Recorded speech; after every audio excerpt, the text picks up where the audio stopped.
Fanfic Corner, presented by Jennifer. Kion's lost brother.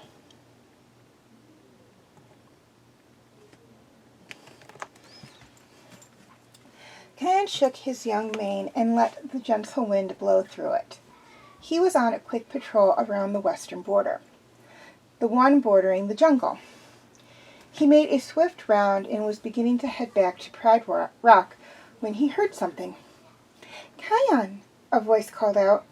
He turned his head and his amber eyes landed on a female painted dog. She was trotting up to him, following the border. 2 leopards were jogging right behind her, staying at a slight distance. Both of the leopards were larger and more muscular than others of their kind. They were the Dagger Claw brothers, known for their keen senses and effective fighting strategies. The painted dog trotted up to Kion and said, "Kion, I was hoping I might catch you." She stopped walking a few feet away from him, without much of a greeting or even a smile. "I wanted to ask you something." "I figured as much," Kion said to the dog with an unamused face. But he was willing to give this scoundrel a chance since she seemed sincere enough. Besides, he believed it was the right thing to do. "What is it, Sonia?" "Well, I was doing my everyday routine and went over through the jungle, and I came across an infant lion cub.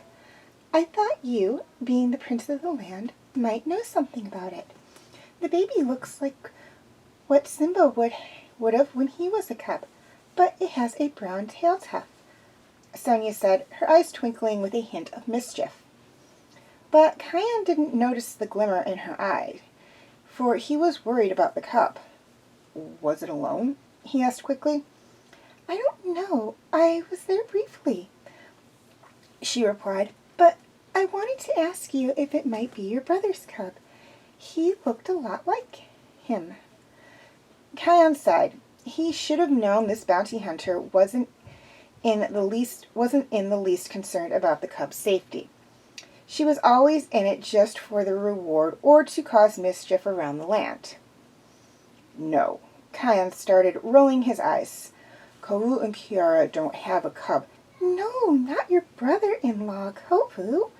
I'm speaking of your blood brother," Sonia said, changing her calm tone to a more powerful one. "Sonia, we both know I don't have a brother. What is this leading up to?" Kion asked forcefully, starting to catch on to her scheme. "What do you mean, Kion? Of course you have a brother," Sonia exclaimed, acting like Kion was crazy. "What twisted scheme is your mind coming up with, Sonia?" Kion growled. His lips lifted up, revealing his long line of pearly white teeth. He stepped up and got in her face. "Tell me." The leopard brothers began to advance towards Kion. They saw him threatening Sonia and almost tackled him. But Sonia spoke before they acted. "Down, boys," she said when she heard them growling. She raised an eyebrow, and Kion backed down, scowling. Years ago, Sonia began, after King Simba and Queen Nala had taken over the Pride Lands again, the land began to reflourish back to its original glory. Queen Nala gave birth to a son, the first cub born since the Dark Ages.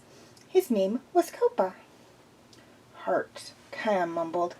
Yes, why exactly he was given such a name when he was supposed to be a valiant king.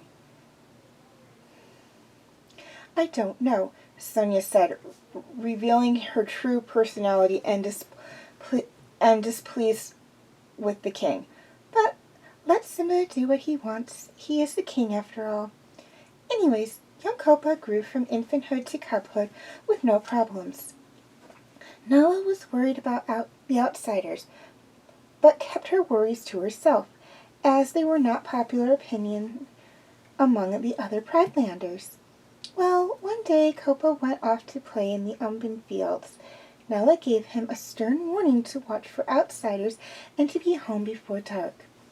Kopa agreed and ran off to play, but he became distracted.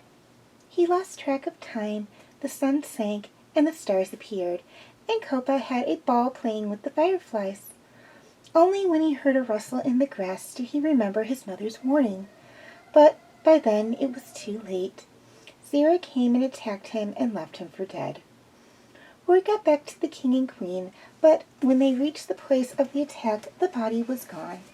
There were signs of the attack, blood on the ground, and bent grasses, but no Kopa. For some reason, this upset them even more. But Kopa wasn't dead like they assumed. Zira's daughter, Vitani, took Kopa to a hidden place in the woods and nursed him back to health. The prince grew and Vitani and Kopa separated. Then, one day, Kopa disappeared. Vitani became bitter and turned to hate the Pridelanders. But Kopa had just run off into the jungle and started a new pride for himself. Kion's mind reeled with a million different thoughts. He had a brother. His parents have never told him. His emotions changed with every few thoughts. He glanced up at Sonia. His eyes showed his deep thoughts that had surfaced during the story. He nodded in thanks and said, "Thanks for the info. I have to go." He ran off towards Pride Rock without another word. "Why did you tell him that?" the older leopard brother asked, stepping up next to her. "Yeah, that wasn't part of the plan," the other said. "The plan has changed, but only slightly. Just follow my lead, boys," Sonia said with a smile.